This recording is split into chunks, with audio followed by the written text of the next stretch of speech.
vamos a empezar ya con la parte de los estudios biológicos, ¿de acuerdo? Bueno, para los que no me conocéis, soy Rosa Ayala, del Hospital Universitario 12 de Octubre. Y aquí tengo al doctor Pau Montesinos conmigo, porque Eva Barragán no ha podido venir. Bueno, vamos a dar paso con la primera charla, que es de Joaquín Sánchez sobre el tema del CEBPA.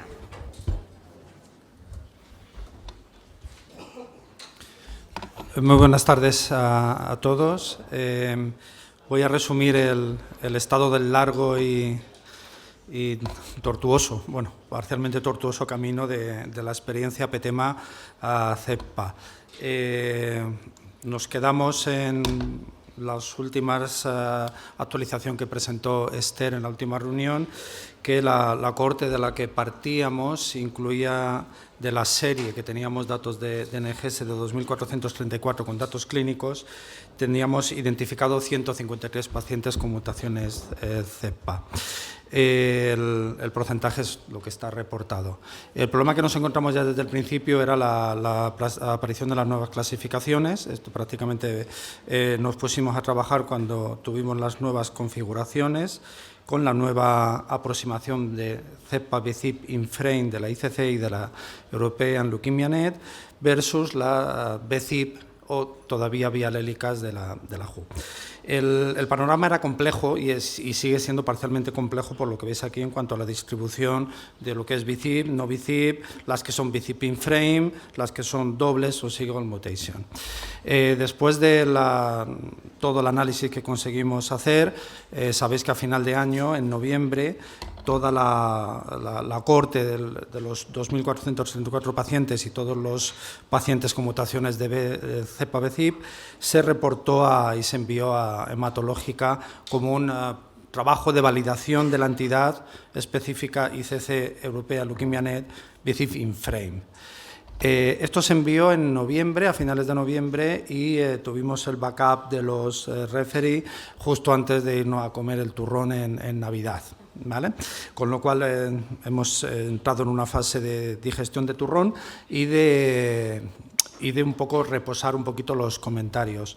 De los 3 referees realmente los comentarios eran positivos y finalmente quizás el mensaje que más recalcan y que obligaron a profundizar, en eso estamos, es el concepto de los pacientes intensivamente tratados y como en la vida real comprobamos que la mutación BCIP, estrechar el concepto in-frame no tenía mucho sentido con respecto a considerar todas las mutaciones BCIP de CEPPA. Sabéis que no alcanzábamos significación estadística, pero no es algo que en principio a los referees les preocupara especialmente. Pero sí es verdad que aconsejaban enfocarnos en la cohorte de pacientes intensivamente tratados. Numerosas aclaraciones en cuanto a la tabla de pacientes, específicamente, como digo, en esta población que hemos estado trabajando para completarla y rehacerla con todos los datos. Y 2 de los referees hacían bastante hincapié en el tema de las conmutaciones. Esto es algo que vosotros en el paper tuvimos bastante feedback antes de enviarlo, porque para que la N no se quedara demasiado pequeña, las conmutaciones fueron analizadas para toda la serie global de los 153 pacientes. Lógicamente los referees obligan a que concretemos y enfoquemos las mutaciones en la cohorte de los 82 pacientes que han sido intensivamente tratados, con lo cual realmente hemos vuelto a hacer todas las figuras con el landscape mutacional de todos los CEPPA y los CEPPA BCIP InFrame. Importante porque ya se había publicado en el Blood, la significación con respecto a TET2 se mantiene en los pacientes intensivamente tratados con una casi significación de 0,06, FLT3 emerge y aquellos casos que ya lo reportábamos en el artículo y en la discusión que coexpresan NPM1 y que no dejan de ser un porcentaje nada desdeñable en nuestra serie, 10-15%, no había impacto pronóstico de la conmutación con respecto a CEPPA. Y realmente, bueno, esto se podría haber hecho más rápido, es decir, ¿por qué llevamos más de un mes para esto? Porque uno de los referees nos pidió esto, nos pidió que a todo el panorama conmutacional de los pacientes intensivamente tratados le hiciéramos un modelo Bradley. La doctora Serrano y la doctora Prado se pusieron muy contentas porque lo encontramos enseguida el modelo Bradley, pero resulta que no era este. Era el modelo Bradley-Terry Model para inferir el tiempo mediante el análisis de las BAF en la ocurrencia de las conmutaciones CEPA. Hemos estado buceando en los papers que han hecho cosas similares y realmente es una aproximación bastante interesante. Le daremos las gracias al referee cuando lo contestemos, porque después de 2 semanas pegándonos con el R-Project y varios vídeos, tutoriales y contacto con los autores del trabajo, hemos conseguido hacer esta aproximación en la que hacemos una aproximación relativa, es una inferencia basada en las BAF en cuanto a la coocurrencia de las mutaciones, agrupando los eventos conmutacionales como tardíos o más primarios. Es importante que veamos que efectivamente FLT3, como veis abajo, aparece y todas las mutaciones de vía de señalización aparecen como un evento más tardío y el eje de 0 es la BAF que tiene el CEPA encontrado y eventos como puede ser la concurrencia de NPM1 aparece simultáneamente o cerca del evento de tiempo 0, que es el eje vertical. Con lo tanto, ya en este modelo que nos ha costado un poquito más desarrollar y hacer la figura, que además la pedían específicamente, creemos que podemos contestar a los referee. Y quizás, y a raíz también algún comentario que se hizo en la preparación antes de enviar y el doctor Juan Manuel Alonso de la Fundación, hacer un poquito más de hincapié en aquellos casos que presentan claramente una NPM1 y un CEPA como categoría, es decir, que coexpresan. Eso se menciona en los papers que ha publicados, pero la verdad es que nosotros tenemos un 15%. Tenemos 13 pacientes, más alguno más adicional que añadiremos, que serán 14, y nos va a permitir, con esta cohorte bastante interesante, hacer un subanálisis que va a salir dentro de la serie global. Os vamos a molestar un poquito más a partir de la semana que viene. No son demasiados pacientes, no son demasiados centros, porque es importante completar todos estos huecos que veis en las columnas, fundamentalmente qué tipo de tratamiento se ha puesto, qué respuesta ha habido y cuál ha sido la supervivencia real de los pacientes que han sido tratados y aquellos que han alcanzado respuesta. Tenemos también las conmutaciones, como veis en la última columna de la derecha, y vemos que efectivamente parece que hay un perfil de pacientes que, a pesar de tener CEPA, a principio son claramente NPM1, con su FLT3, su DNMT3A, y otros que no. Pero realmente da pie un poquito a esta cohorte de pacientes a hacer un poquito de discusión filosofal acerca de qué entidades diagnósticas estamos considerando, aunque lógicamente el pronóstico sería similar para los casos FLT3 negativos. La idea nuestra es mandar prácticamente a los hospitales esta misma tabla para que completéis los datos que faltan de una forma rápida. Nuestro objetivo es en las próximas semanas pronto enviar corrección e intentar tener todos los datos para hacer el subanálisis. Y nada más. Muchas gracias. Perdonar lo largo y la insistencia del trabajo. Muchas gracias, Joaquín. ¿Hay alguna pregunta? ¿Algo? ¿Habíais hecho alguno de los modelos del Bradley-Terry?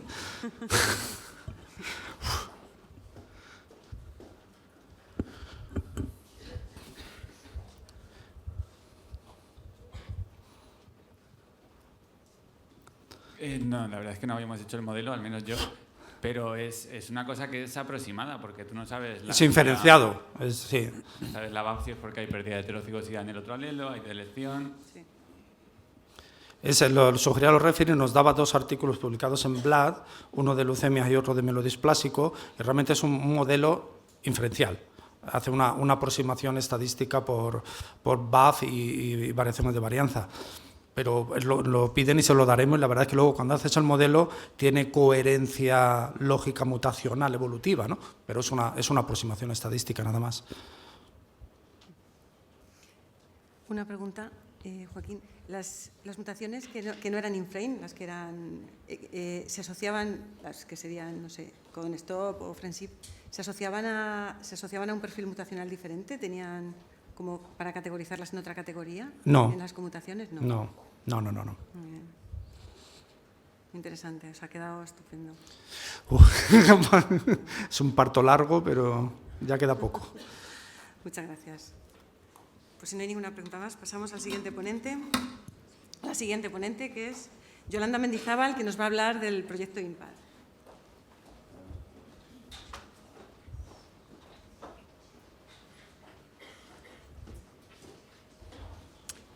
Hola, buenos días.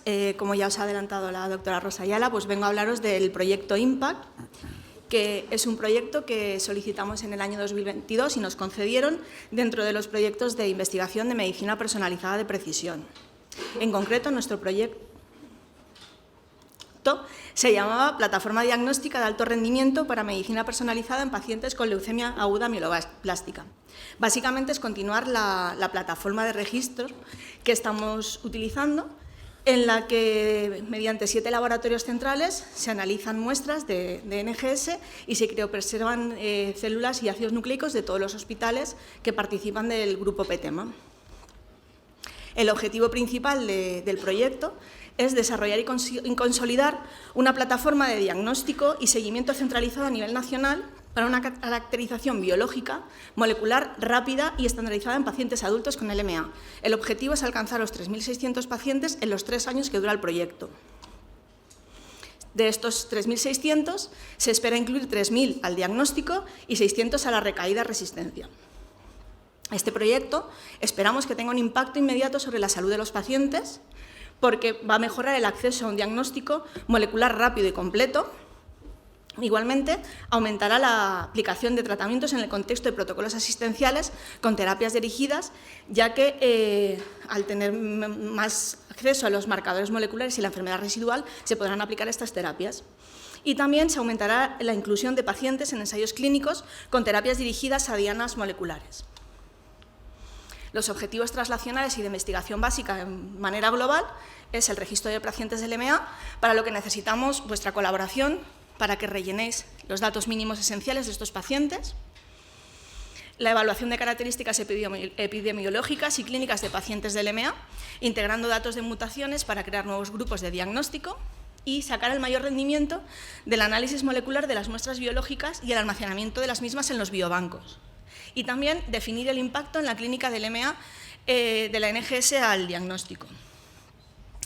Como todos los proyectos, hay que ir realizando análisis intermedios y el primero se realizará a los 18 meses del inicio del proyecto, que será en junio de 2024.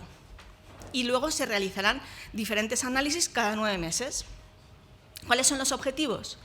El aumento del número de pacientes que se benefician de estas terapias dirigidas, también el número de pacientes ancianos a los que se realizan las NGS y PCRs, aumento de pacientes en recaída a los que también se realizan NGS y PCRs, la disminución en los tiempos de informe desde que se extrae la muestra hasta que se hace llegar el informe al médico, el aumento del número de pacientes incluidos en ensayos clínicos, también la monitorización centralizada de mínima por PCR, disminución en la duplicidad de técnicas diagnósticas. Al centralizarlo, evitamos que se realicen de manera paralela en diferentes centros, y el aumento del número de pacientes ancianos tratados activamente.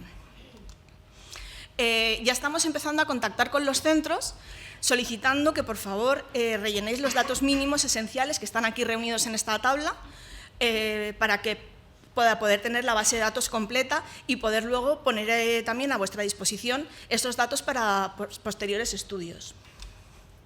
También es muy importante, como antes ha comentado también el doctor Montesinos, que las muestras que se envíen para almacenar en biobanco vayan acompañadas, al menos la primera vez que se manda la muestra, que es lo que dice la normativa, con el consentimiento informado del paciente para que estos biobancos puedan almacenar sus muestras. Aquí también os presento un resumen que se os va a hacer llegar también por correo electrónico.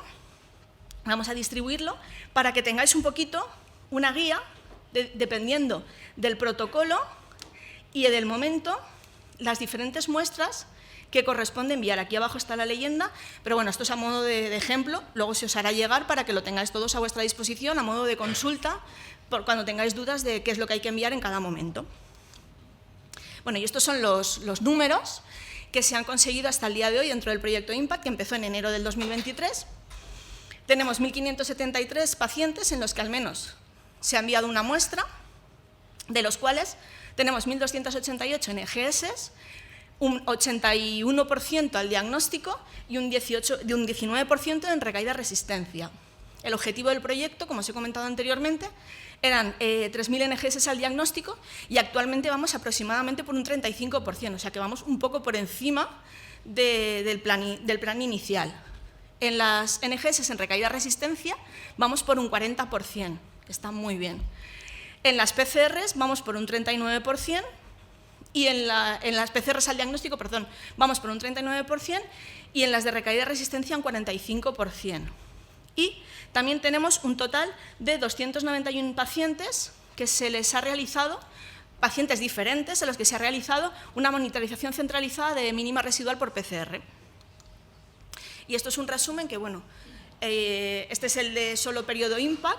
Pau antes os ha mostrado el global de toda la plataforma, en la que pues, hay un total de 3.874 muestras registradas en los trimestres de 2023 en los diferentes laboratorios.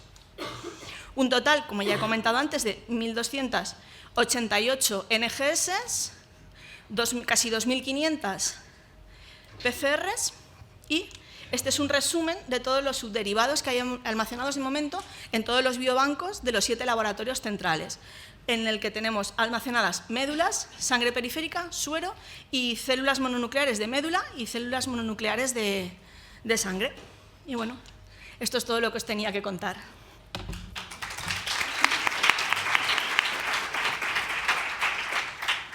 Muy bien, muchas gracias, Yolanda. ¿Alguna pregunta?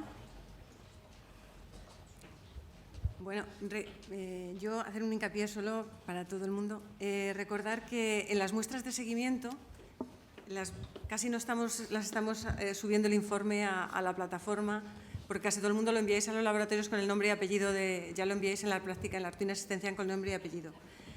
Sí, por favor, os pedimos que por lo menos registréis la muestra en la plataforma y aunque nos lo mandéis con nombres y apellidos, si nos ponéis el UPIN, pues entonces nosotros luego ya podemos subir el informe y consta. Porque si no, si se quiere hacer algún trabajo ya de residual o tal, hay que volver a solicitaros la información y de esta manera sí que podríamos empezar a mejorar. De hecho el registro aumentaría, porque tenemos la sospecha de que muchas muestras de seguimiento no se registran mediante la plataforma, entonces, claro, esas muestras se están perdiendo cuando realmente tenemos hasta el informe hecho, que simplemente sería un pequeño esfuerzo por parte vuestra de dar de alta la muestra en la plataforma y luego ya los diferentes laboratorios podrían subir el informe. Muy bien.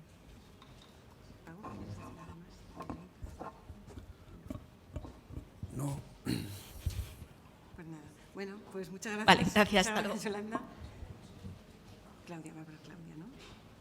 Bueno, pues pasamos con el siguiente ponente, que va a ser Claudia Sargas, que nos va a hablar de PCR digital, el proyecto de NGS rápido y PCR LMA. Uy, no, perdón. Claudio. Bueno, como habréis podido comprobar, no soy Claudia Sargas, pero sí que quería agradecer a la doctora Barragán por haberme cedido su puesto hoy aquí, ya que lamentablemente pues, no he podido asistir a la jornada. La primera parte de esta presentación se centra en un diagnóstico rápido integrado de NGS que en nuestro centro estamos llevando a cabo con el equipo Genexus, utilizando un panel dirigido de genes que incluye pues, las principales alteraciones relevantes en la LMA. La característica principal de este equipo es que integra la preparación de librerías, amplificación clonal, secuenciación y análisis de variantes, todo en un único paso. Y esto nos permite obtener resultados en tan solo 24 horas. Previamente utilizábamos un equipo de la misma plataforma, que es el Ion S5, cuyo inconveniente principal era que requiere que la preparación de librerías y todos los demás pasos se haga de manera independiente y, por tanto, no podíamos obtener ningún resultado en como mínimo 4 días. Y esto se traducía, pues, como vemos en la gráfica inferior, en una mediana de 18 días de tiempo de entrega. Esta gráfica muestra todas las NGS que llevamos a cabo en nuestro centro en el año 2021. En la figura inferior vemos las NGS que hemos realizado en el año 2023. En este año ya teníamos el iNexus integrado de manera completa en la rutina asistencial y vemos cómo el tiempo de entrega se ha disminuido hasta 12 días.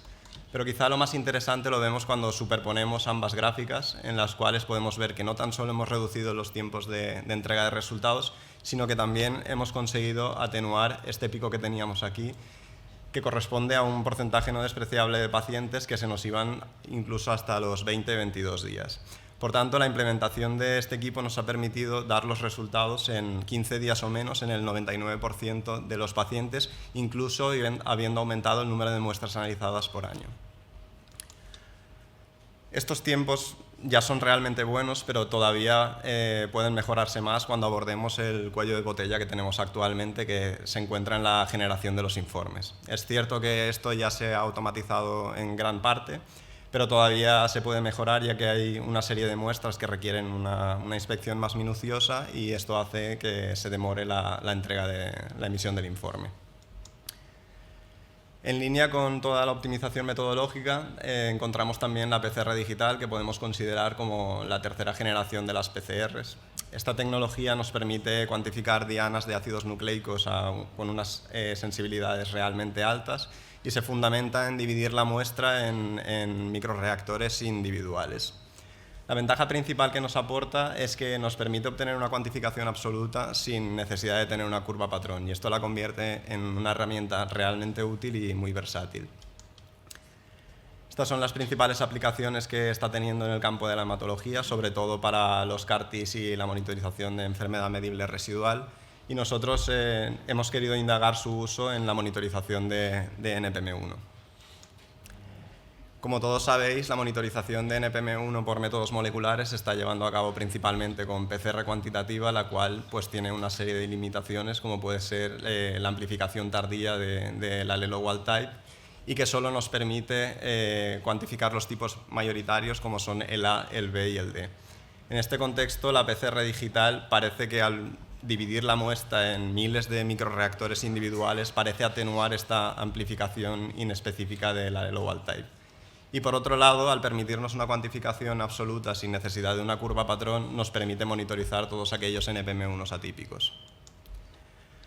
Con el objetivo de validar los resultados que estamos obteniendo con la PCR digital, hemos analizado una serie de muestras de controles de calidad externos y, como podemos ver en las gráficas de abajo, en esta primera muestra los resultados de PCR digital fueron totalmente idénticos al consenso de la UK NECAS. Y en la segunda muestra vemos cómo mejora incluso nuestros resultados de la PCR cuantitativa y se acerca todavía más al consenso.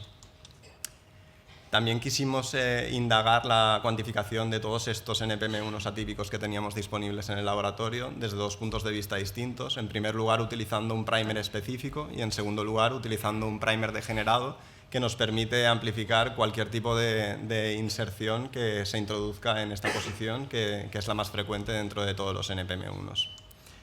Los resultados fueron realmente buenos. El único tipo que no pudimos cuantificar fue el F10, porque lógicamente es una inserción más compleja que afecta a una región distinta. Y cuando comparamos los resultados con los primers específicos y el multiplex, obtuvimos que prácticamente son idénticos, con lo cual con un único primer seríamos capaces de llegar a monitorizar pues, la gran mayoría de los NPM1 atípicos. Por último, quería comentar brevemente el protocolo PCR-LMA, que de hecho quería agradecer a las doctoras Rodríguez y Boluda, que han sido ellas las que han llevado a cabo el análisis de estos datos. El objetivo principal de este protocolo fue evaluar la correlación y la concordancia entre las alteraciones detectadas por NGS y por PCR. Inicialmente se establecieron como biomarcadores de PCR FLT3, NPM1 y CBP-alfa, pero debido a las limitaciones técnicas que conlleva el CBP-alfa, se decidió excluir e incluir IDH1 y IDH2 por el valor que nos aportaban en el contexto de los ensayos.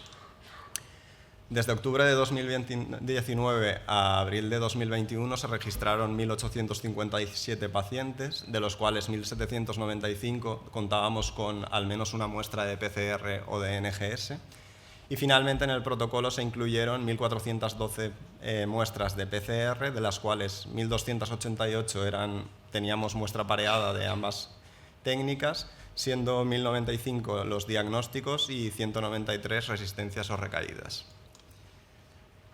El análisis se abordó en dos grupos distintos. En primer lugar, teniendo en cuenta aquellas alteraciones que tenían una frecuencia alélica superior al 5%, y en segundo lugar, bajando este dintel hasta el 1%. En ambos casos lo que se pudo observar es que la NGS era capaz de identificar un mayor número de alteraciones que la PCR, excepto en el grupo de los FLT3 y TD. Cuando se desglosaron estos datos para tratar de discernir un poco el porqué de estas discrepancias, lo que observamos es que en NPM1 había una concordancia prácticamente del 100% entre los resultados que obtenemos con NGS y PCR, debido principalmente a que estas alteraciones suelen presentarse con frecuencias alélicas altas y no suponen ningún tipo de reto para ninguna de las dos técnicas. En cuanto a IDH1 y IDH2, se detectaron algunas alteraciones por NGS que no habían sido detectadas por PCR, fundamentalmente porque eran alteraciones con una frecuencia alélica muy baja que se escapaban del límite de detección de la técnica de PCR. Y quizá lo más interesante lo encontramos en FLT3 y TD, donde algunas muestras fueron negativas por NGS y positivas por PCR. Y esto se debe fundamentalmente a la naturaleza de este tipo de alteraciones, ya que son duplicaciones que pueden ser realmente largas y en ciertas tecnologías pues, suponen un reto para los softwares de análisis. Me gustaría puntualizar en este punto que estos softwares han mejorado en los últimos tiempos y ahora ya la identificación de estas alteraciones es bastante más precisa. Como conclusiones, quería remarcar que el uso de secuenciadores de alto rendimiento nos ha permitido reducir los tiempos de entrega desde los 18 hasta los 12 días, incluso aumentando el número de muestras analizadas por año. Que la PCR digital puede ser de gran utilidad para algunas aplicaciones, pero todavía estamos en un punto en el que requerimos una validación en cohortes grandes que nos permita hacer esta transición entre la PCR cuantitativa y la digital de manera segura. Y que la NGS es capaz de identificar un mayor número de alteraciones que la PCR, sobre todo aquellas que se encuentran en una frecuencia alélica baja, pero que en algunas alteraciones como las ITDs pues todavía se identifican de manera más precisa mediante PCR. Por mi parte esto es todo y muchas gracias por vuestra atención.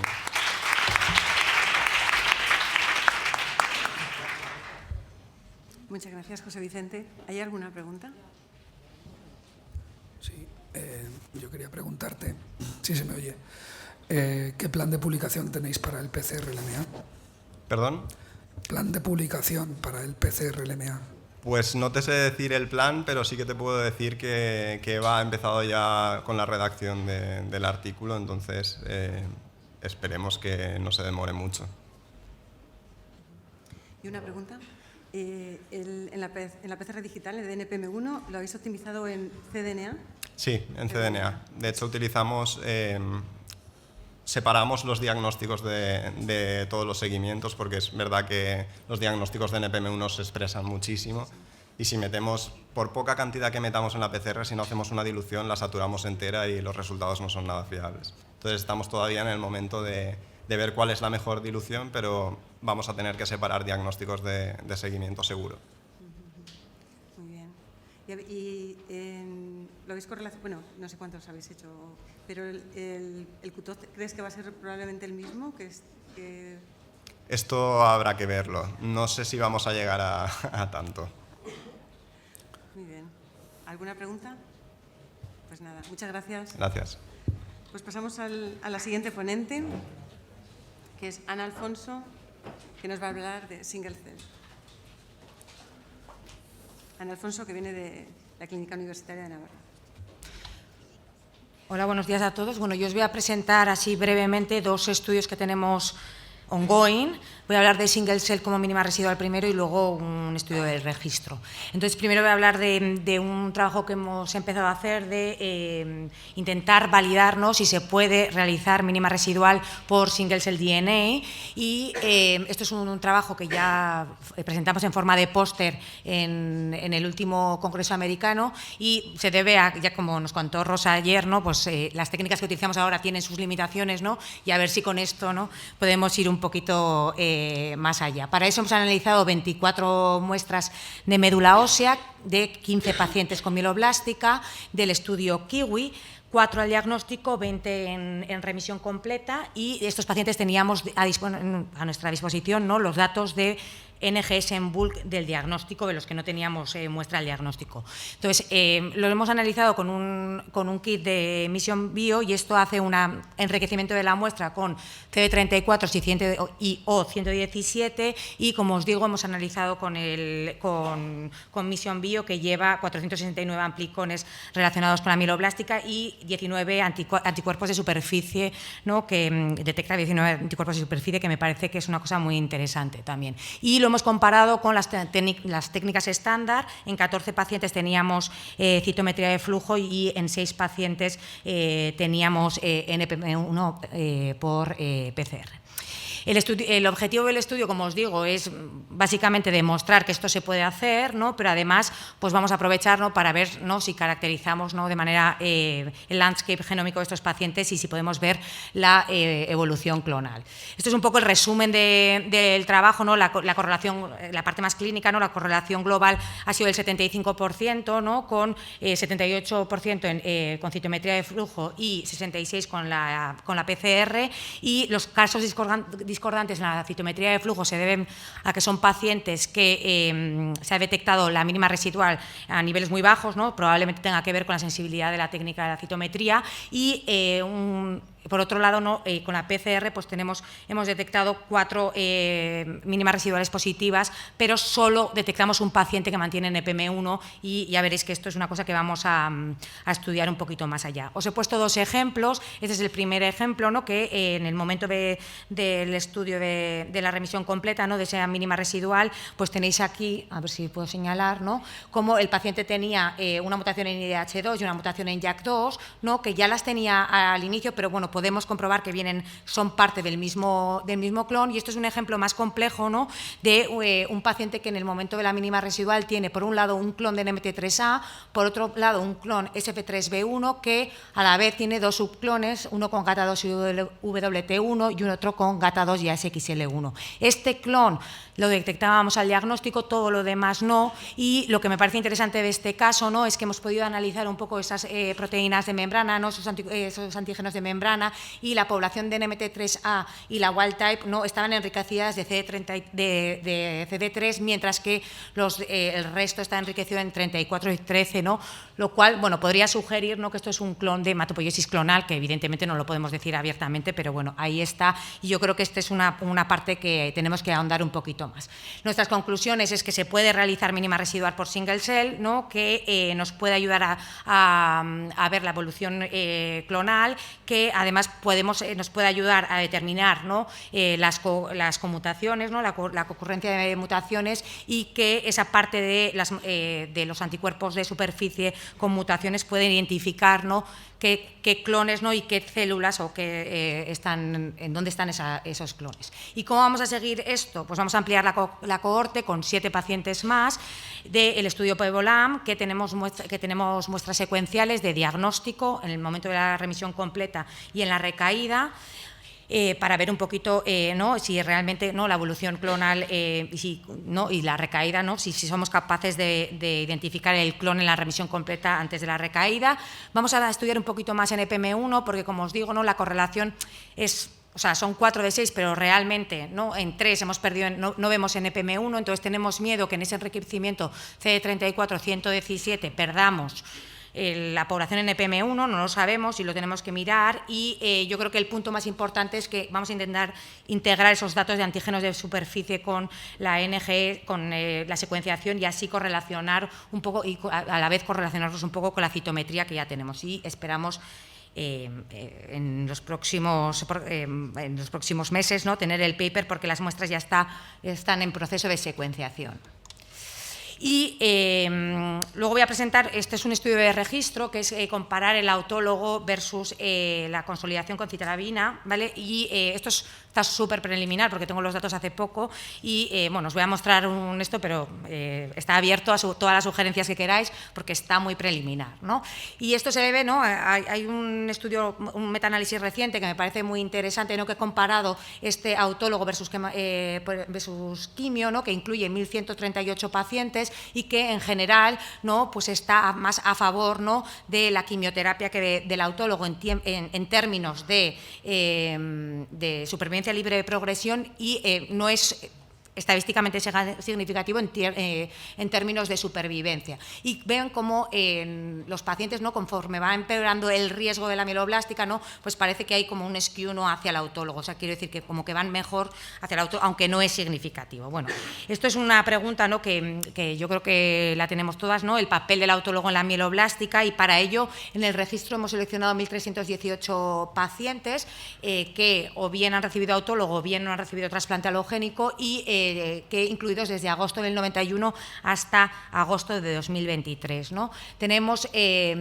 aproximadamente 660 pacientes en cada grupo. La mediana edad la media de edad es 51 años versus 48 en el autólogo.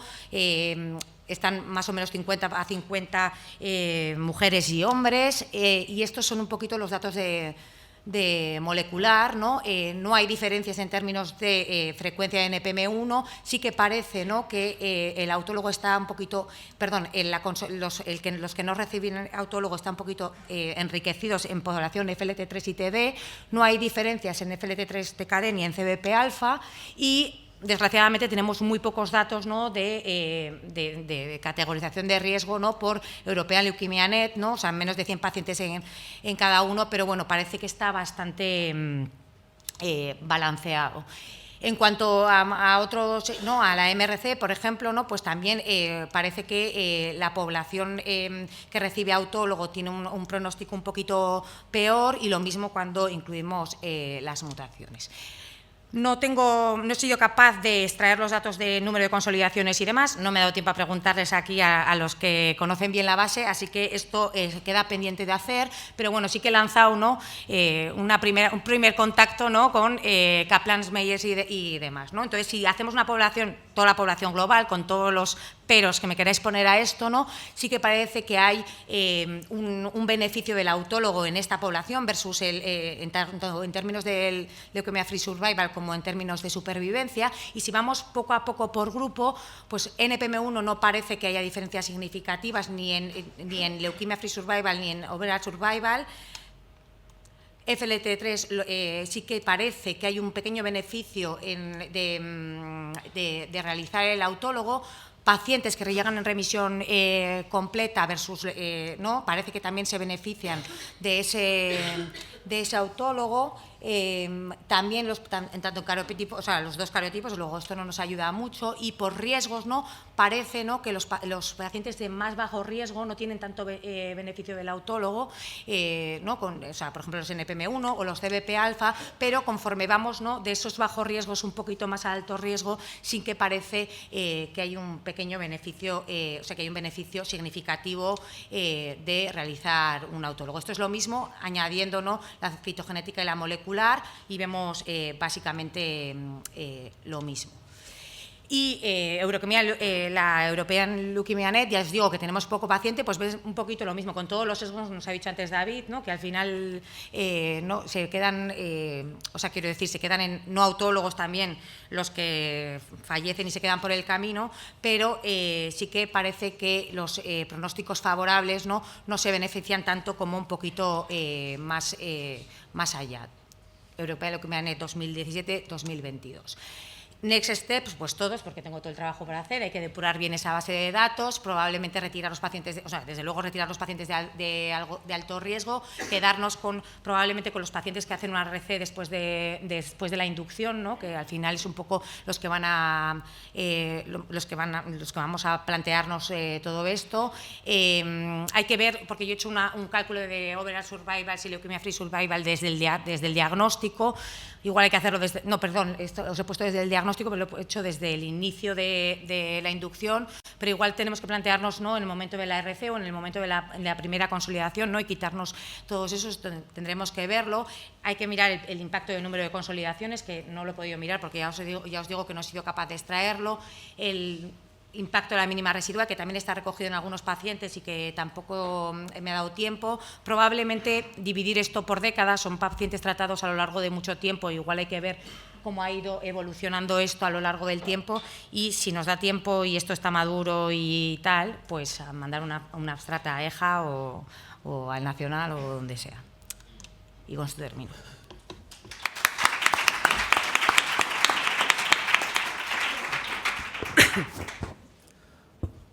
¿Alguna pregunta? Yo tengo un comentario. Cuando mirabas los datos crudos de la serie, de los 1.300 pacientes, que son todos pacientes que han llevado 3 consolidaciones, al menos, o el autólogo para igualar, para que no haya sesgo, digamos, temporal, ¿vale? La supervivencia cruda, es decir, los pacientes vivos, cuando mira los datos crudos eran del 60 y pico %, ¿vale? Lo digo porque hay que revisar la estadística que has hecho, porque no corresponde a unos eventos, a una supervivencia cruda del 60 y pico %. Solo digo eso. Lo revisaré. Ha sido todo muy rápido, ¿eh? O sea, gracias por el esfuerzo, porque los datos se los pasamos para disimular para la reunión. Hace pasamos 10 días. hace 10 días. Ha sido un primer juego, una primera partida. Enhorabuena, me ha gustado mucho la primera parte de tu charla. Quería preguntarte si tenéis datos de esa población CD13, algún dato que puedas compartir. O sea, no hemos hecho todavía la correlación con la... Es que es muy difícil, porque claro, aquí cada caso es un mundo. Entonces, ese paciente no tiene esa población enriquecida en CD13, vale, que no lo vemos en otros pacientes. Vale. Entonces, es muy complicado analizar esos datos porque son individuo a individuo, y ya te digo que son pues 15 pacientes, ¿no? Entonces, bueno, este es el problema del single cell, ¿no?, que es muy caro, muy sí, trabajoso, muy... Entonces es una pena. Y otra pregunta, en la técnica esta de Mission Bio, multiplex, ¿esos 19 marcadores se podrían customizar o son unos marcadores fijos? O sea, si no puedes ahora. sugerir un cambio de... Se puede, pero no en este momento. Esto es un kit que tienen ya para utilizar en la clínica. Entonces, pero por ejemplo nosotros vamos a hacer una cosa parecida en el mielodisplásico, y sí que nos han dejado customizar un poco los marcadores. O sea, que lo vaya a hacer mielodisplásico también. Vamos a hacerlo pre-trasplante y post-trasplante. Vale. Pues voy a hablar con vosotros. Sí, cuando quieras. Gracias. ¿Alguna pregunta más? Bueno, yo un comentario. La verdad es que el primer trabajo me parece súper interesante, porque las NPM1 son las que por citometría es donde tenéis más dificultades para identificar un marcador, donde sí que la residual, sí que... Yo no soy experta en esto, pero sí que es verdad que eso, o sea, que a mí me parece que es muy interesante si identificáis aquí, parece... Claro, avance. Da un poco de miedo, ¿no? Porque no, o sea, de esos 4 pacientes que son mínima residual positiva NPM1 al diagnóstico, o sea, que eran NPM1 al diagnóstico, en 3 de ellos identificamos una mínima que no es NPM1, o sea, perdemos el marcador de NPM1. Entonces no sabemos muy bien qué significa esto. Son unas muestras que son criopreservadas, tienen una viabilidad regulera del 30%, así de regulera aproximadamente, y hay un enriquecimiento CD34-117 que con esa viabilidad tampoco sabemos muy bien, ¿no?, si realmente esto. Es verdad que las muestras del Pebolam, que ya se han empezado a descongelar, la viabilidad está en torno al 80%, y, o sea que es otra cosa, no sé muy bien por qué, pero esto es lo que hay, y igual ahí da más seguridad, ¿no?, de ver un poco lo que vemos. Muy bien. Hay una pregunta, sí. Sí, muchas gracias por la presentación, la verdad es que muy bonita, muy interesante. Una pregunta, es que os habéis planteado si en estos casos al tener es que yo no sé exactamente cómo funciona el enriquecimiento, entonces no sé si voy a decir una tontería o no.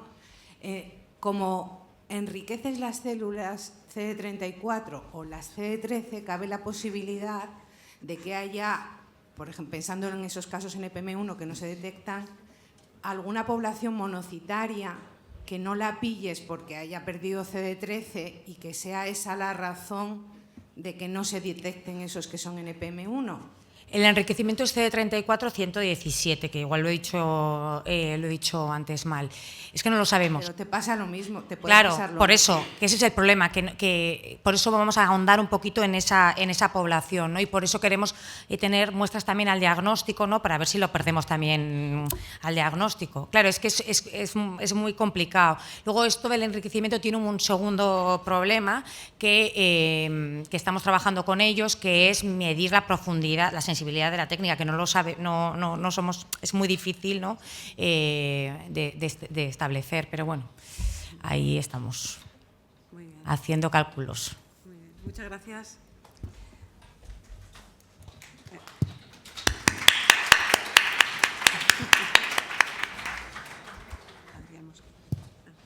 Vale, pues pasamos con el siguiente ponente, que es Adrián Mosquera, del Hospital Universitario de Santiago de Compostela, que nos va a hablar del FLT3 Lite. Hola, un placer estar aquí con vosotros. Intentaré ir un poco rápido porque creo que vamos bastante mal de tiempo.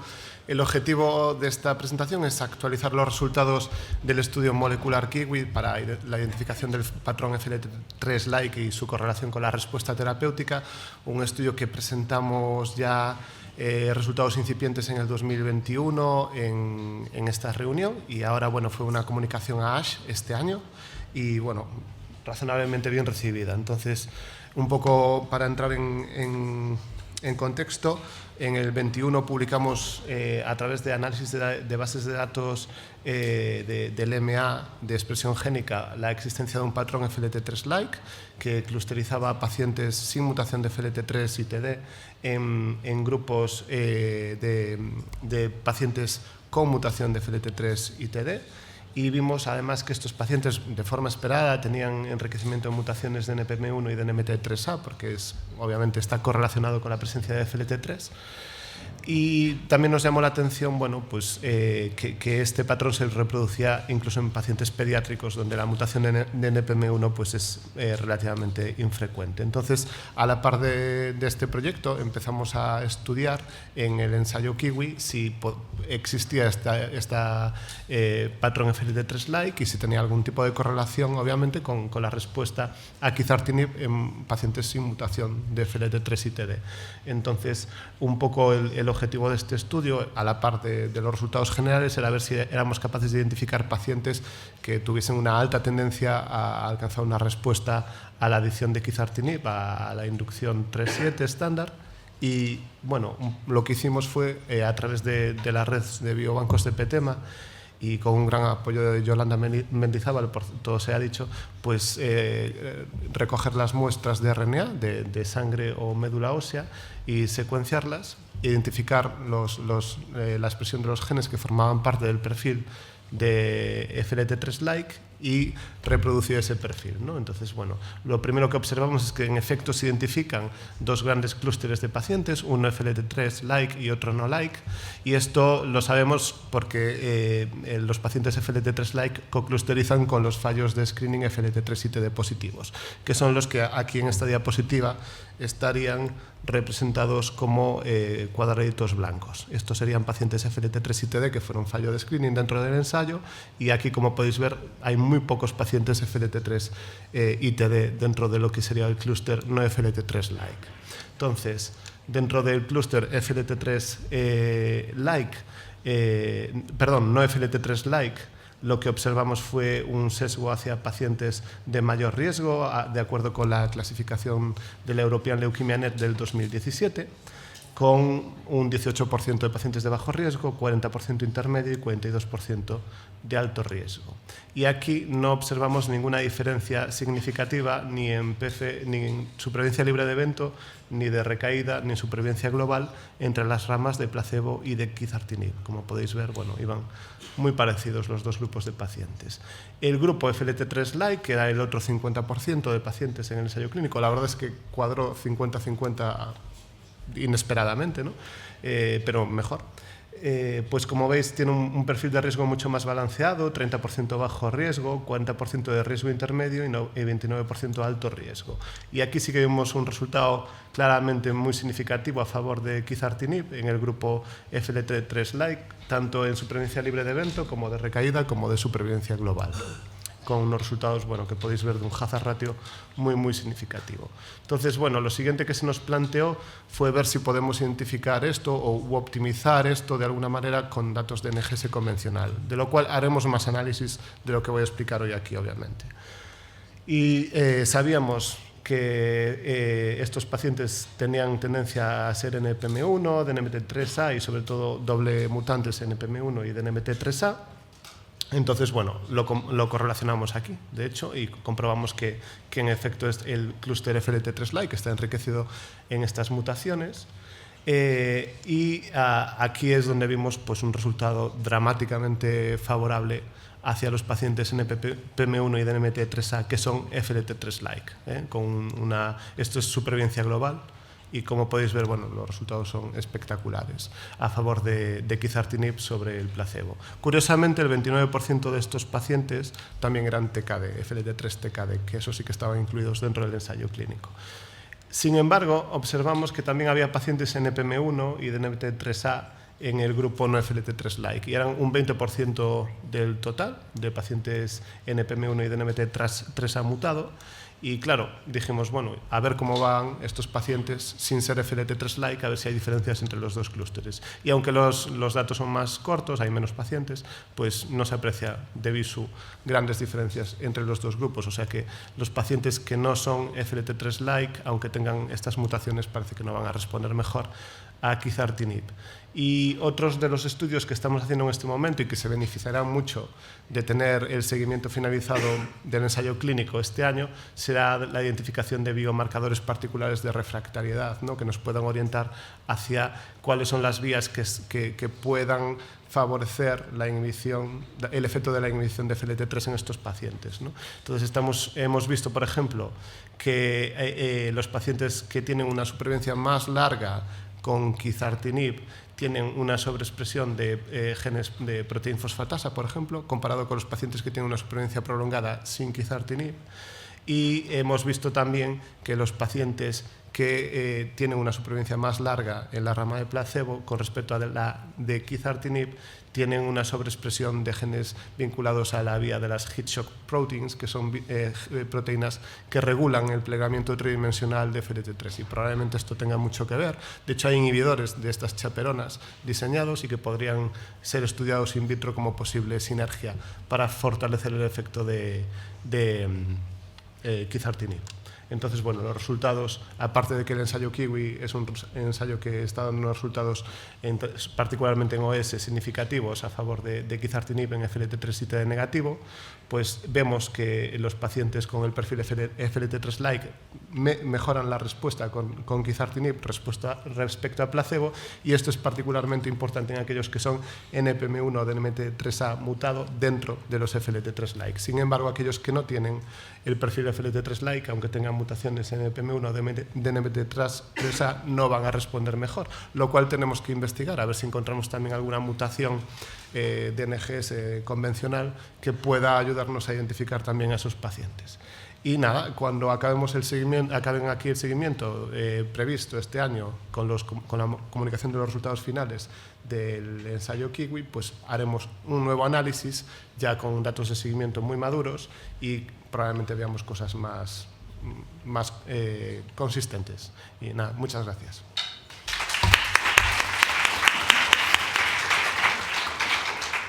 ¿Alguna pregunta? Pues no hay ninguna pregunta. Hay una aquí.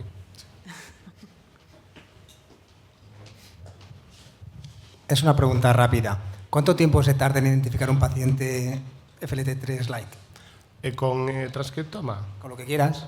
No, con transcriptoma tendrías que hacer el RNA-seq antes, entonces lleva tiempo.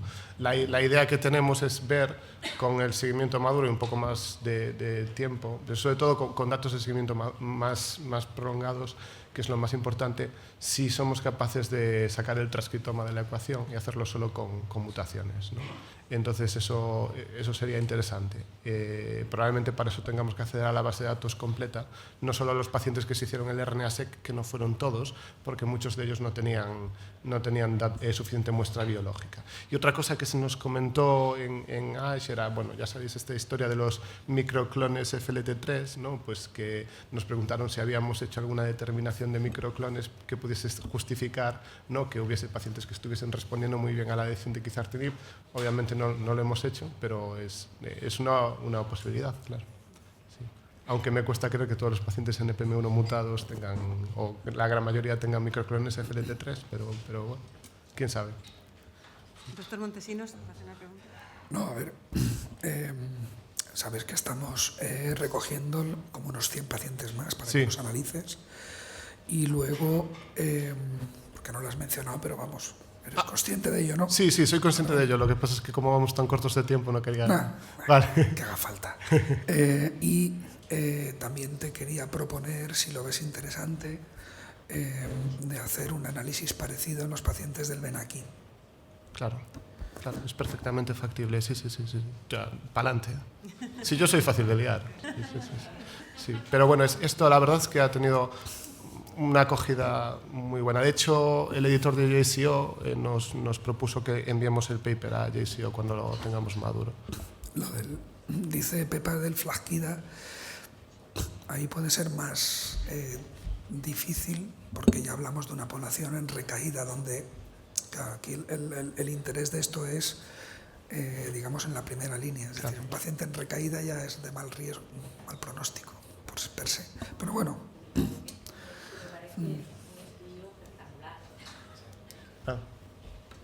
Vale, pues vamos a la siguiente ponencia. Ya está, vale, muchas gracias.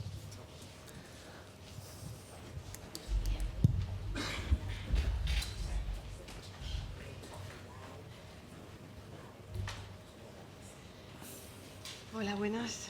Bueno, yo os voy a hablar de nuestra experiencia en la cuantificación de la enfermedad mínima residual por NGS, en la cuantificación de la enfermedad mínima residual por NGS dentro del ensayo Benaquí, que como ya hemos comentado es de combinación de venetoclax y quizartinib junto a citarabina o azacitidina.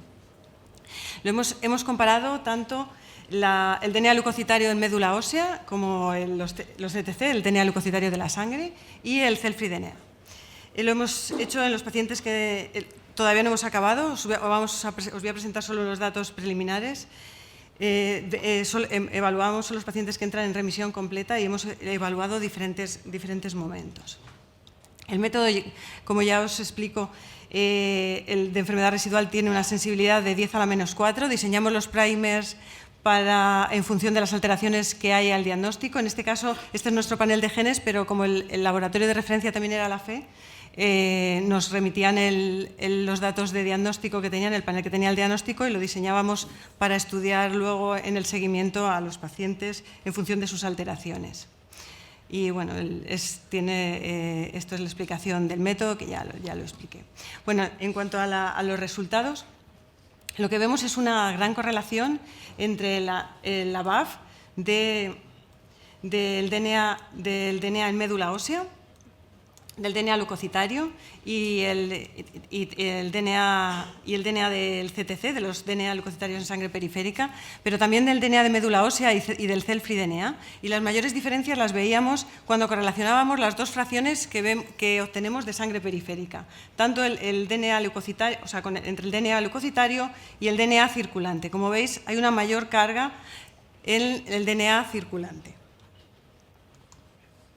Cuando hacemos la comparación de medias entre el DNA, en comparación de medias de la BAF detectada dentro de la médula ósea, con el BAF de la médula ósea entre los que han recaído y los que no, sí que bueno, vemos diferencias, aunque estos son datos completamente, o sea, que no hemos filtrado ni el tipo de marcador, ni hemos seleccionado el ciclo en el que se realiza, es todo bruscamente.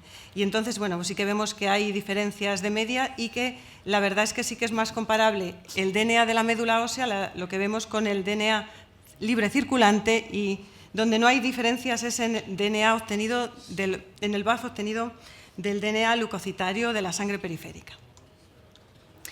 Pero queríamos ver cuál es el que más, esto es preliminar, pero bueno, cuál de todos estos es el que más se correlaciona, se asocia a recaída. Y bueno, de estos tres, el que más se asocia a recaída es el BAF en médula ósea, aunque bueno, no llega a salir significativo. Pero como ya os digo, esto hay que depurar estos datos.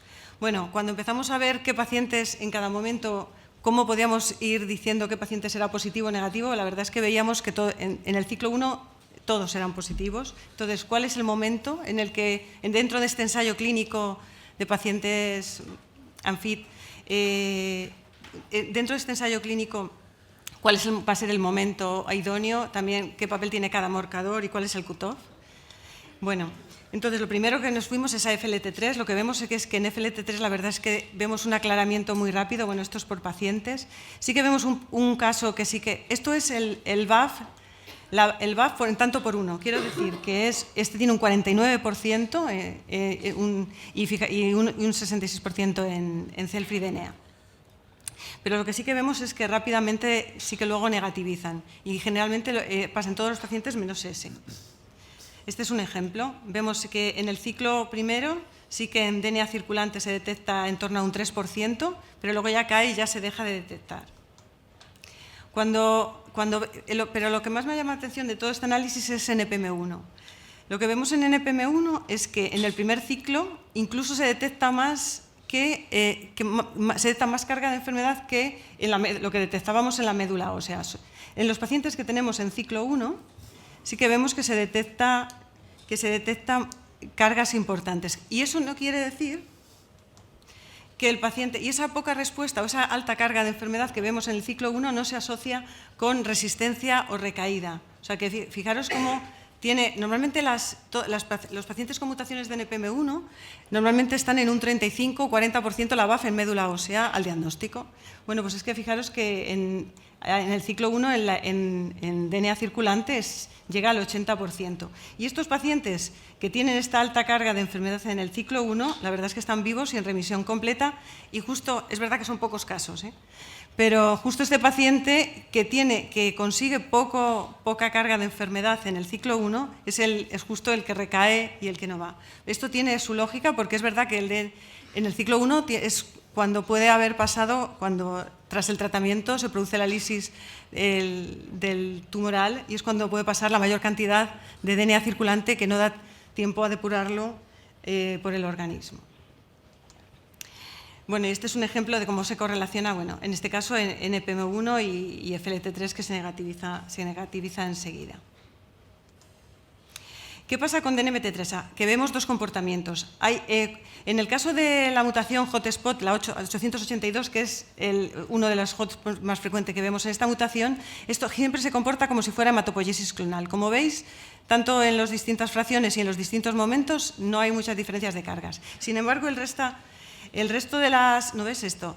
Esta variante siempre se comporta como hematopoiesis clonal. Y sin embargo, las otras variantes sí que bajan, correlacionan en las tres fracciones según se va aclarando el tumor, aclarando la leucemia. ¿Y qué pasa con IDHs? Bueno, pues que también tenemos eso, los dos comportamientos de hematopoiesis clonal o marcador ligado a la leucemia, pero además es que en este caso hay veces que la variante 140 de IDH2 se presenta como marcador de hematopoiesis clonal, pero otras veces está asociado a la leucemia. En este caso, la variante 140 se comporta como un marcador de hematopoiesis clonal. Este es un mismo caso, que tiene estas tres variantes, pero otras veces le hemos visto que se comporta, pues desciende igual. Pero es verdad que IDH1, o los IDH a veces persisten un poco. Sin embargo, el marcador que estamos viendo como mejor de seguimiento de enfermedad residual es RUNS1. Como veis, se correlaciona bien. Y se correlaciona mejor con la citometría. Ahora os lo comento. En cuanto a CARRAS, que es un driver buenísimo, que la presencia y la adquisición siempre confiere alto riesgo de recaída, pero es verdad que como muchas veces al diagnóstico están en esas bajas frecuencias, lo que vemos es que se aclara muy rápidamente.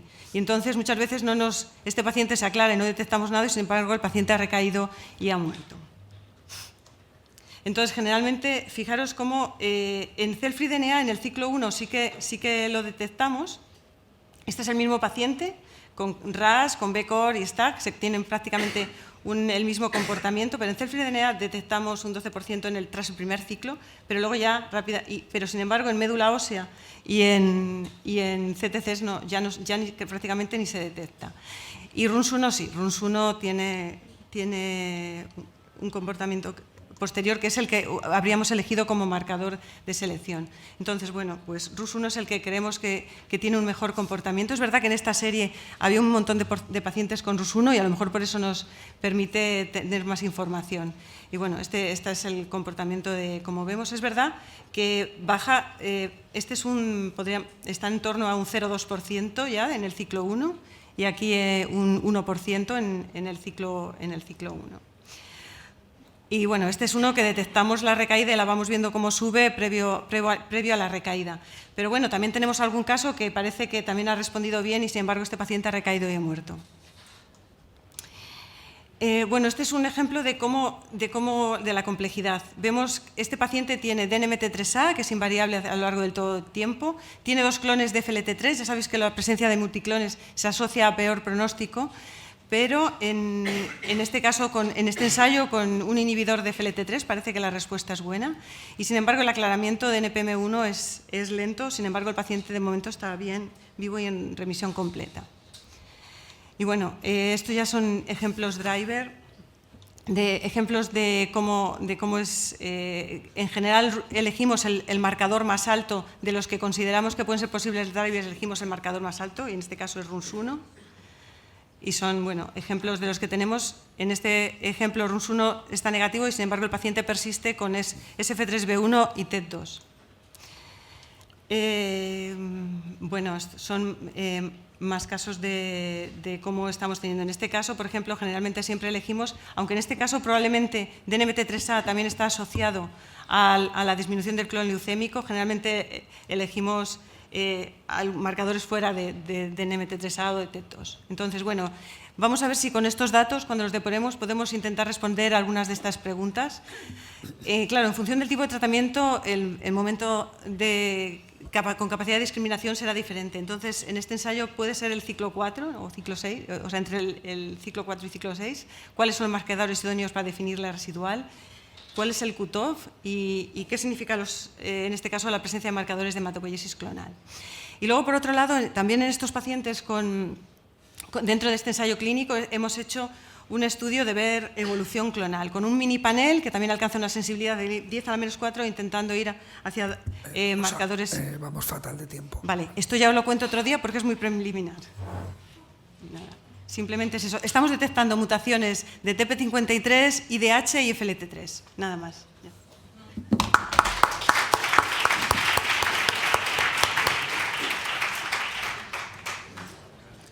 ¿Tenemos tiempo? Una pregunta. No, pues nada, vamos a la siguiente. Sí, vamos a la siguiente. María José. Que es María José Calasá, con citogen...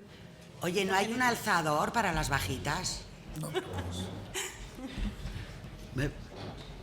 Bueno. Bájate el micro, que si no... ¿Qué? Bájate el micro, que si no... Ah, ya. Bueno. Gracias, Pau, por haberme invitado a estar aquí. Yo estoy especialmente contenta por este trabajo que me ha encargado Pau. Vamos a descansar un poco de mutaciones. Vamos a meternos en los cromosomas, que es un poquito observar la base de datos de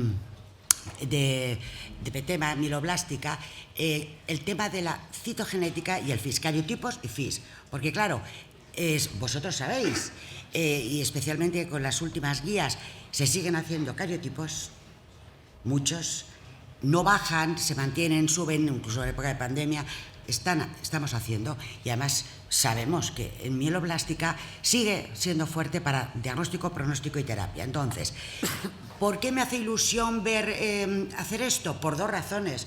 Porque llevo 36 años haciendo cromosomas y llevo 33 dando clase de bioestadística. Por las 2 razones. Entonces, sé la potencia que tiene tener buenos datos para ser para hacer minería de datos, pero tienen que ser buenos datos. Espera, ¿cómo hago? Espera esto. Sí. Next. Bien, entonces, para resumir, he visto el procedimiento. O sea, gracias a Ana Alfonso, como una de las clínicas, dije, a ver, ¿cómo un médico mete en la base de datos los datos de cariotipo y de FISH? Entonces, recibís el informe de cariotipo. Hay una fórmula, ISCN 2020. Ya estamos en el 2020, en la base de datos sigue estando 2005, estamos en 2020. Tenéis esa fórmula. Entonces, esa fórmula se corta y se pega en la base de datos. Esto sería lo que se hace, ¿no? Vale, perfecto. Ahí está, toda pegadita, toda mona. Como os lo manda el citogenetista, que él está obligado a cumplir las normas ISCN. Lo mismo, recibís el informe FISH, una fórmula fea, todo eso, todo ese texto se resume en la fórmula ISCN 2020. Ahí está la fórmula FISH, que es fea, pero los citogenetistas lo tenemos que hacer así. Cortáis, y aquí digo, deberíais cortar y pegar la fórmula FISH. Y luego os vamos al resultado. Pues todo ese horror es de elección 5Q positivo, ya está. Bueno, pues este sería el procedimiento. Y con esto, Pau me envía una base de datos, de esa base de datos hace una exportación a Excel y me envía un Excel de 18.000 filas, así. Me ha dicho que me espera otras 3.000 filas adicionales, 21.000. Vale, o sea, base de datos real del clínico, exportas a Excel y luego de ahí sacas la información, ¿no? De cariotipo y de FISH. Vale. Nosotros estamos en esta...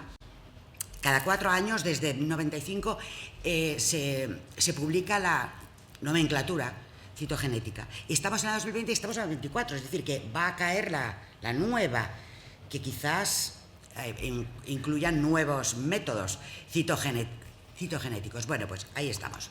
Vale. Es imprescindible. Bueno, entonces, visión realista y positiva, ¿vale? ¿Para qué voy a decir lo contrario? Mira, la base de datos que me manda, ¿cómo se dice? Pau, que es exportar eso de la base de datos real a Excel, pues mira, he hecho un pantallazo. Eso se supone que es lo que yo tengo que depurar, ¿vale? Pues supongo, cariotipo, exportación real, cariotipo, descripción Pamplona, es decir, lo que estamos haciendo, ¿no? Bueno, fijaros que están absolutamente todos mal exportados. En el caso de que la fórmula de inicio esté perfecta y ISCN, no pasan los signos. Por tanto, hay una mezcla ahí que no es digna de hacer ninguna búsqueda. 1. Eso en el caso de que se respete ISCN, porque de inicio, no sé si os dais cuenta, que hay personas, hay clínicos que meten literatura. 46XY, por fin se detecta 10, 15, ¿sabes? Un poco. Cada uno mete lo que le parece. Entonces, normal, lo sabemos, complejo. Bien, entonces eso, con muy buena voluntad, llevamos de los 18.000 haciendo uno a uno, intentando limpiar eso. Pero claro, si fallamos desde el principio, es un trabajo que ya yo me voy viniendo abajo. Porque si falla la exportación, ¿para qué voy a poner ahí corchetes, no sé qué, no sé cuántos, tal? ¿Y qué hago con ese de arriba? Por fin se detecta un 18 si me estás mezclando con el tipo de FISH. Imposible. Paditu. Si el cariotipo, la exportación es bueno, no buena, el FISH ya es la pera. ¿Por qué? Lo que teníais que hacer, que era copiar y pegar la fórmula FISH, mira un poco la descripción de la base de datos de FISH. No hay ni una sola fórmula, ni una. Entonces, ¿cómo voy a hacer una búsqueda? Si cada uno se detecta un 10% de monosomía, se detecta deleción, trisomía, MLL positivo, se detecta, no sé qué es. No sé qué es nada. Entonces, hemos intentado con muy buena voluntad poner, por lo menos traducir eso. Pues eso se traduce en del 20Q positivo, tal, pero esto no es. esto no es. Y sobre todo porque ¿cómo se dice? La solución es fácil. Bien, la solución es fácil, es que los que meten los datos sean conscientes de que las fórmulas ISCN, tanto de cariotipo como FIS, no son manías de los citogenetistas. Es una fórmula exportable y compartible con todo el mundo. Entonces, quiero que entendáis que poner cariotipo normal, sin espacios, corchete, es que es el número de metafases que analizas, es la norma. Hombre normal, mujer normal, mira la 821. Cuando hice cuántas 821 hay en la base de datos PTMA, me salían 6. No, según como lo buscara, porque como no estaba bien metido, bueno.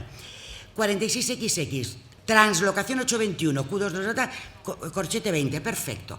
Y yo esto lo codificaré a normales o anormales o anormal y normal, porque mira, 821 puede convivir con células normales. Es decir, es una fórmula nada más.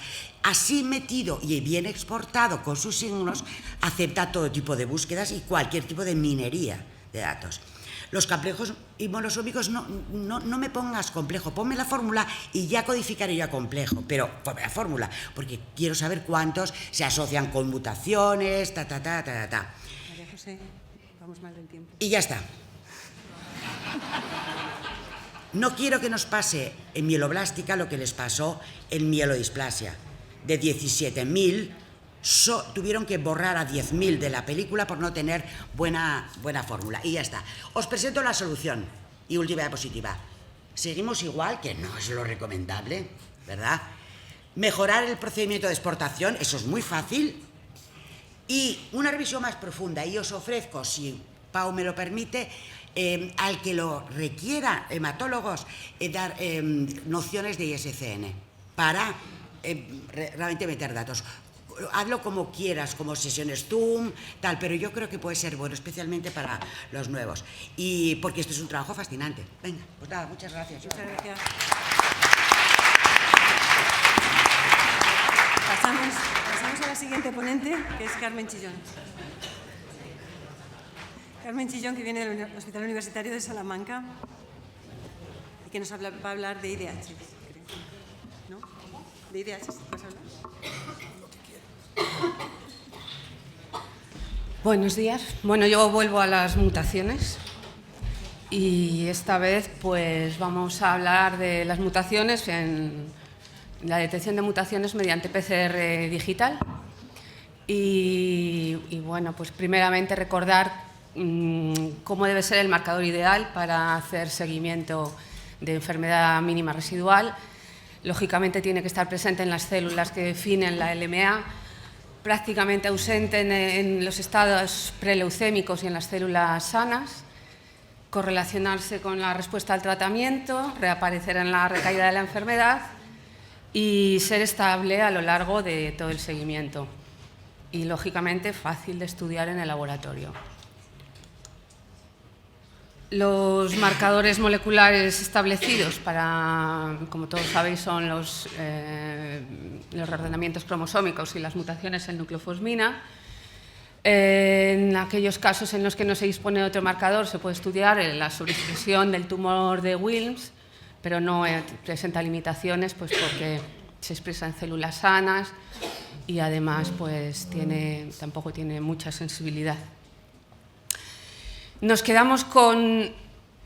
nos falta casi un 40% o más de pacientes que no van a tener ningún marcador para seguimiento, porque, claro, si solamente tenemos reordenamientos cromosómicos y nucleofosmina validados, pues nos faltan muchos para poder hacer monitorización de mínima residual. Hay que buscar nuevos marcadores, de lo que hemos estado hablando, se ha estado hablando aquí.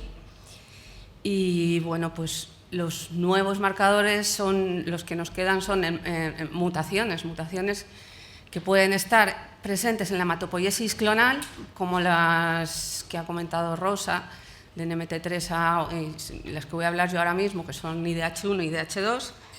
Se estudian por PCR digital y por NGS y bueno, las duplicaciones en tándem de FLT3. Hay que decir que estas mutaciones, las IDH, pues son preleucémicas, aparecen muy pronto en la evolución clonal y eso es un inconveniente. Y las FLT3 pues son subclonales, pero es lo que hay.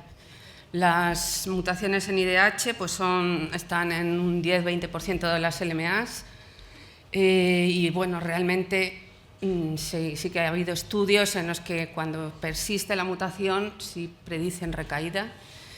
Se estudian, ahora mismo se están estudiando el diagnóstico y en la recaída mediante secuenciación o Sanger o NGS y sobre todo pues, que son dianas terapéuticas como todos sabéis. Su valor en el estudio de mínima residual pues, es controvertido todavía y bueno, nosotros pues, nos hemos planteado validar a raíz de un proyecto que nos concedieron hacer este estudio de enfermedad mínima residual en pacientes de nuestro hospital. Hemos estudiado ya 46 pacientes, ya casi más de 400 muestras de seguimiento y lo hemos comparado con marcadores validados, que son las CBF, las translocación 821 y la mutación en nucleofosmina y en aquellos casos que no teníamos otra cosa, pues el tumor de Wilms, mediante PCR cuantitativa, en tiempo real, la PCR normal, y las mutaciones en IDH1 y 2 pues mediante PCR digital, que como os ha dicho antes, bueno, pues un PCR se hace en cada gota, entra una molécula y se hacen PCRs individuales con el equipo de Biorad. Estas son las características clínicas de nuestros pacientes, son pues, prácticamente todos de riesgo citogenético intermedio. Los he revisado, María José. Y bueno, pues solamente tenemos 5 cariotipos adversos. Tenemos NGS en 32 pacientes y bueno, en estos hemos hecho la clasificación de la European Leukemia Net. Tenemos ya, en ese caso ya son 9 en riesgo adverso. Estos son los distintos tipos de las mutaciones. Y bueno, todos alcanzaron remisión completa y 16 han recaído. Es un estudio retrospectivo porque en principio es validar esta técnica y estos marcadores en una serie pues, del hospital y bueno, pues ahora mismo seguimos recibiendo muestras y estamos haciendo este estudio de forma prospectiva. Esos son los marcadores que tienen cada uno de los grupos de pacientes que hemos encontrado y la mayoría tienen mutación acompañante en nucleofosmina, además de las IDHs, y sí que tenemos 15 pacientes en los que no tenemos ningún otro marcador validado. Se han estudiado estos momentos, el diagnóstico y luego tratamiento y pre y post trasplante. Antes de nada, comentar en cómo se expresan los resultados de PCR digital. Vamos a hablar de números de copias de IDH mutada por microlitro. El cálculo es ese, se hace la concentración, el número de las gotas mutadas por el total de gotas. Y estas son las gráficas que vemos. Realmente, pues, la que más nos interesa son los puntos azules. Y esos serían los mutados. En un paciente en remisión completa, pues no van a aparecer estos puntos. Son ensayos específicos y la sensibilidad que valida la empresa, pues son que cuando nos los venden tienen una sensibilidad de un 0,02% mínimo. Bueno, no me voy a entretener más. Luego, el número, se puede hacer una estimación del número de células mutadas, son las copias por microlitro, multiplicadas por 2, porque es una mutación heterocigota, y por 100 para ver el porcentaje. La sensibilidad en nuestra experiencia es de un 0,06%, que está bastante bien, para las 4 mutaciones estudiadas. Intentamos aumentar esta sensibilidad aumentando la cantidad de ADN inicial. Y bueno, pues vimos que realmente estos puntos, poniendo 100 nanogramos al inicio, se veía muy bien, Pero cuando aumentábamos la cantidad hasta 400 nanogramos microlitro, pues sí que dejamos de ver bastantes células positivas, porque entran más de 2 moléculas en cada una de las droplets y van a ser puntos pues, no valorables, se van al grupo de los grises. Entonces, por mucho ADN que pongamos en un paciente NRC pasa lo mismo. Cuando ponemos 100 nanogramos, que es el equivalente a unas 15.000 células, vemos un resultado, pero aunque lo aumentemos se van como a saturar las droplets y no lo vemos. Vamos un poco mal de tiempo. Vale, bueno, estos son pacientes que hemos ido viendo, comparando 2 marcadores, nucleofosmina con IDH, y vemos la recaída cómo aumenta en una evolución paralela en los dos. En este paciente de la derecha sí que vimos que aumentaba la IDH, pero no aumenta la nucleofosmina. Y bueno, secuenciando vimos que al inicio tenía 2 clones en el diagnóstico y en la recaída solamente aparecía el de la IDH1 mutada. Estos pacientes igualmente, aquí podemos ver cómo se ve la PCR digital detecta la mutación al inicio, que no se vio por Sanger ni por NGS, era más sensible. Este es otro paciente, el segundo. Bueno, pues para ver que evolucionan de forma paralela. Estos son los dos pacientes que he puesto para ver pacientes que no tienen ningún otro marcador, sí que vemos cómo aumentan los niveles antes de la recaída. Bueno, esto ya es expresión de las copias al diagnóstico. Vemos cómo evoluciona de forma correcta los niveles de las mutaciones en IDH a lo largo del tratamiento, y vemos que incluso en el post-trasplante negativizan. Esto es una curva que son de resultados muy preliminares, sí que seguimos viendo mejor pronóstico para las IDH2 R172, vemos mejor evolución, aunque no son significativos por el número de casos. Y aquí, para ver el valor pronóstico, hice un análisis así muy preliminar de los niveles de mutación a lo largo en varios momentos, y más o menos sale significativo en la posinducción, y en el pretrasplante se ve una tendencia, pero no es significativa. Y lo que sí que se ve mejor, aunque no sea significativo, es la reducción de 2 logaritmos desde el diagnóstico hasta el momento de la posinducción, y puede ser también, pero vamos, son resultados pues muy... Y bueno, como conclusión, pues que son marcadores que parece que van a funcionar, y nosotros vamos a seguir usándolos. Muchas gracias. Cristina Bilbao nos va a hablar de FLT3. Muchas gracias. Muchas gracias, Carlos.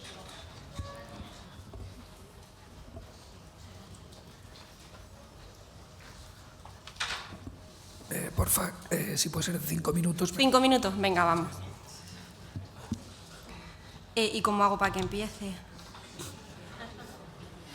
¿Empieza sola? Ah, vale. Bueno, pues voy a hablar de FLT3-ITD, y bueno, ya sabemos por qué es un marcador pronóstico importante, no solamente porque es un marcador de riesgo, sino también porque es diana de terapia dirigida. Y bueno, ya sabemos que han salido papers recientemente para la caracterización y el seguimiento de la FLT3-ITD por enfermedad mínima residual, y se han publicado metodología por NGS.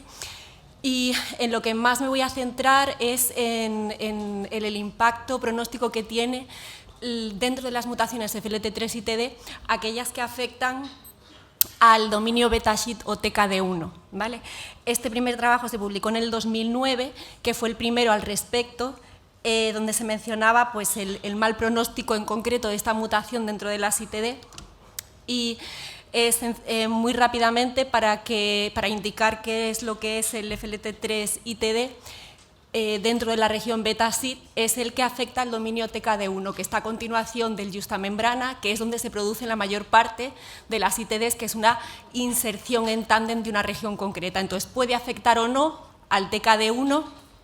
Las ITDs más frecuentes, un 69%, 70%, según lo descrito en la literatura, afectan al justamembrana solo, y aproximadamente un 30% afectarían al TKD1, que son las que, según algunos trabajos, tienen peor pronóstico, ¿no? Entonces, estos son también trabajos que apoyan el peor pronóstico de las ITD que afectan al TKD1, según estos autores. Estos son trabajos más recientes que van pues, por la misma línea.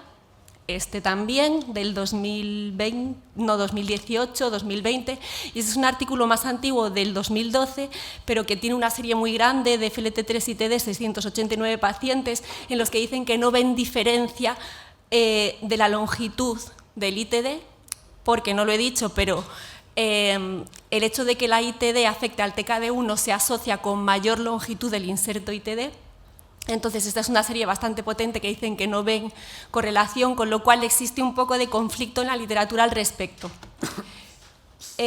También hay algunos artículos, estos son estudios in vitro, en los que ven que la mutación TKD1 no responde a los inhibidores FLT3, pero son estudios in vitro, y esta es una publicación en la que meten también en la serie pacientes que reciben inhibidores de FLT3, concretamente quercetinib y sorafenib, en los que no ven diferencia en cuanto a la longitud de la inserción y también si afecta o no al dominio TKD1.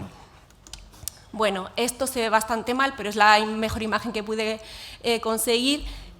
Publicado, es una comunicación de LAS, del ensayo Quantum, donde sí que hacen referencia al tamaño de la inserción mayor de 54 pares de bases, que sí afecta a la supervivencia global independientemente del tratamiento.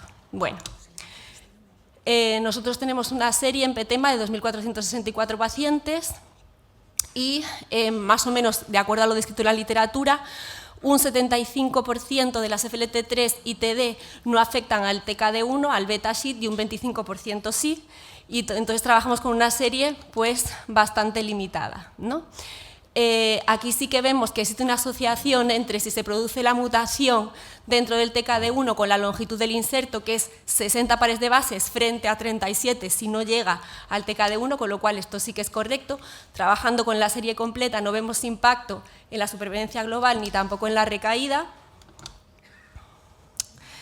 Eliminando los pacientes con citogenética adversa, vemos una tendencia en la supervivencia global, pero no es significativo. Si hacemos una asociación de la longitud como variable continua del inserto y muerte o no, existe también una tendencia, significación 0.074. Eliminando la citogenética adversa con la recaída, no se separan las curvas. Sin embargo, si escogemos pacientes sin citogenética adversa y menores o igual a 70 años, sí que se separan mejor, 0.054, en la recaída no, y si ya nos centramos en el subgrupo citogenética no adversa, menores o iguales a 60 años, el problema es que ya pasamos de tener una serie de 100 pacientes a una serie de 66 pacientes, sí que se separan las curvas tanto para la supervivencia global como para la recaída, pero bueno, la serie es muy limitada. Entonces termino y como conclusión es decir que, bueno, que podrían ser marcadores pronósticos de supervivencia global y recaída el hecho de que la ITD afecte al dominio beta-SID o TKD1, pero esto parece que sobre todo se cumple en este subgrupo de pacientes sin citogenética adversa y menores de 70 años o menor o igual a 60, sale más diferenciado, sobre todo en la recaída, pero el problema es que el tamaño de la serie pues, es muy limitado y tenemos que confirmarlo en una serie más ampliada, que espero que consigamos cuando se vuelquen más datos. Y ya está.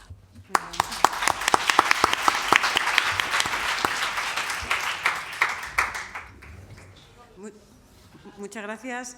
Juan Manuel Alonso nos va a hablar de los linfocitos y de un trabajo del BCR. Bueno, hasta luego a todos. Bueno, seré breve, que estamos cansados, queremos comer y Pau me ha dicho que lo hagan 5 minutos, lo voy a intentar. Bueno, este es el manuscrito que os ha hablado Pau, que está en revisión en Frontiers. Analizamos una serie muy grande de pacientes, entre ellos había 99 que tenían FLT3, eran pacientes mayores o ANFID tratados con tratamiento no intensivo. La mayor parte eran de centros españoles, pero había también internacionales. Bueno, el régimen de tratamiento, la mayoría habían recibido fluga, pero casi la otra mitad habían recibido hipometilantes, y lo que encontramos era pues lo que esperábamos, que tanto FLT3 ni FLT3 y TD ni NPM1 predicen supervivencia global. En la cohorte global, analizando por cariotipo normal, y luego lo que hicimos también fue análisis de diferentes respuestas a los diferentes tratamientos, y lo que vimos fue algo que ya sabíamos, que los pacientes que han recibido fluga van peor que aquellos que tienen AZA. Hicimos un multivariable y lo que vimos en el multivariable es que únicamente sería significativo que AZA era mejor que fluga, la edad, los leucocitos y el cariotipo normal, o sea, la normal frente al normal. Y NPM1 y FLT3 no son marcadores independientes de pronóstico en pacientes tratados con tratamiento no intensivo. Pero bueno, aún así he visto en la reunión que seguimos usándolo en pacientes que han sido tratados con tratamiento no intensivo. No calculamos la European Leukemia Net, pero aplica lo mismo. La European Leukemia Net está hecho para pacientes tratados con tratamiento intensivo. No deberíamos aplicarlo en pacientes no tratados de esta manera. Bueno, y Pau está muy seguro que lo van a aceptar, yo no lo tengo tan claro, la verdad. Pero ya veremos. Luego este es el proyecto que hemos presentado al FIS este año con una colaboración la FE y la Fundación. Bueno, lo han rechazado porque uno de los 3 revisores consideraba que no es algo novedoso, porque parece que tratamos las LMAs diferente ya según sean mujeres y hombres. Ya sabéis que no es así. Os voy a presentar algunos datos que lo demuestran, que hay una... Vamos, que más allá del título, que parece un poco sensacionalista, ¿no? Que nos hemos subido a la ola de ahora, pero realmente hay base biológica, ¿vale? Ya sabemos, porque es la serie de PTEMA, que las mutaciones son diferentes en hombres y mujeres. Mujeres tienen más FLT3, NPM1 y DNMT3A, es decir, son leucemias más puras, y hombres tienen más SRSF2, U2AF1, ASXL1, es decir, serían más leucemias milodisplásicas, ¿vale? Bueno, eso es un dato. Luego, el 56% de la LMA se produce en varones, lo cual, bueno, también es algo a reseñar. Y luego esto es una serie que está hecho con 2.900 pacientes de ensayos clínicos del estudio ECOG, y vemos que parece que los hombres van un poco peor. Estos datos nos han corroborado. Luego estas gráficas son del ensayo clínico del Ratify, en el cual vemos que el análisis separado de FLT3-TKD y FLT3 y TD según el ratio, las mujeres parece que no se benefician. Hicieron un multivariante en el cual no llegaba la significación, pero parecía también que había una diferencia entre hombres y mujeres. Y en el Quantum R, al hacer el forest plot, veían también que las mujeres no se beneficiaban del quizartinib en recaída refractaria, aunque es verdad que no se ha probado. ¿Qué más datos hay? Bueno, pues hay un metaanálisis en el cual miraron muchos datos de RNA-seq y vieron que había 266 genes que se expresaban diferencialmente entre hombres y mujeres. Entre ellos, de manera interesante, estaba FLT3. FLT3 está más expresado en varones.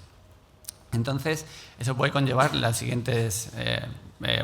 puede explicar los siguientes aspectos, que es que parece que hay algunos datos, es verdad que usamos FLT3 como marcador pronóstico en hombres y mujeres, pero parece que solo tiene un efecto adverso en mujeres. Ya os digo, esto se explicaría porque si los hombres siempre lo tienen más expresado, da igual que la mutación lo sobreexprese más. Pero bueno, digamos que no hay nada claro en todo esto. Entonces lo que planteábamos, el proyecto que planteamos era hacer 160 muestras de pacientes. Nosotros nos íbamos a encargar de hacer estudios de los 266 genes por nanostring y estudios proteicos, ¿vale? Con una plataforma Olink que te permite medir muchas proteínas. La FE iba a hacer los estudios de NGS con la plataforma y estudios de farmacogenética. Y luego íbamos a usar la cohorte total de PTEMA para mirar el factor pronóstico diferencial entre hombres y mujeres de FLT3 y otros marcadores pronósticos y la diferencia de supervivencia. Y luego vamos a crear un modelo matemático. Bueno, como nos lo ha concedido, este año lo que vamos a hacer es mejorarlo, incluir RNA-seq, midiendo todos los genes, whole genome sequencing, farmacogenómica y análisis mediante inteligencia artificial. Y veremos si hay suerte, ya os lo contaremos. Luego, esto es un proyecto que está enquistado, asumo mi parte de culpa. El año pasado dije que se iba a encargar un residente, no se encargó, este año me comprometo a hacerlo yo, porque es que ya lleva años con esto y no avanzamos nada. Entonces, es verdad que Pau me iba a pasar la base actualizada, ya no hay estos pacientes, no hay 49 LMAs y 8 LA de fenotipo mixto dice que hay más y que hay muchos pacientes que tienen NGS. Eso puede ser un dato interesante porque sí que no hay cohortes de leucemia aguda BCR-ABL con NGS. Entonces, bueno, nos puede ayudar a discernir esto de si realmente es o sea, qué es lo que hace que una leucemia con BCR-ABL se haga mieloide, se haga bifenotípica o se haga linfoblástica. A lo mejor es el patrón conmutacional. Si son los marcadores de citometría, pues a lo mejor no podemos saberlo porque no sé si los podemos tener. Pero bueno, en cualquier caso, lo vamos a sacar con lo que tenemos. Y luego sí quería pedidos. Si alguien tiene una LMA BCR-ABL positivo, por favor, que contacte con Pau o conmigo y que nos mande una muestra. Queremos congelarle y hacer análisis de single cell, ¿vale? No tenemos dinero ahora, pero lo sacaremos de algún sitio. Y luego es otro estudio que ya estuvisteis mandando muestras del kiwi, ya os lo he contado muchas veces. Bueno, este es un estudio del grupo alemán en el cual vieron que los pacientes que tenían el NMT3A, los linfocitos T, que es lo que has presentado tú, que tenían CD3 de NMT3A, porque el NMT3A parece que a veces se ven los linfocitos T, entonces estos pacientes no se curaban con quimioterapia. Son 11 pacientes aquí, o sea que no se sabe. Se curaban algunos, pero se curaban con alotrasplante. Entonces lo que tenemos son 56 muestras de pacientes. Bueno, tenemos la muestra de todos los pacientes del QI. Juana se encargó de recopilar las muestras. Ya sabemos que hay 57 pacientes con mutación de NMT3A. Lo que vamos a hacer es descongelarlo, coger la fracción CD3 y hacer NGS. Entonces comparar cómo han ido los pacientes, ¿vale? Y luego, bueno, lo que sí ha cambiado es que nos han dado una beca de la Sociedad Española de Hematología. Muchas gracias al grupo y a la sociedad. Muchas gracias, por fin. A Daniel Lainez, que está entre nosotros. Entonces no tenemos excusa, el año que viene os damos resultados, ¿vale? Y luego, nada, deciros que el año que viene, o el siguiente, depende de cuándo consiga financiación, me voy un año con John Dick, que es el padre de la stem cell leucémica. Y nada, que estoy muy emocionado.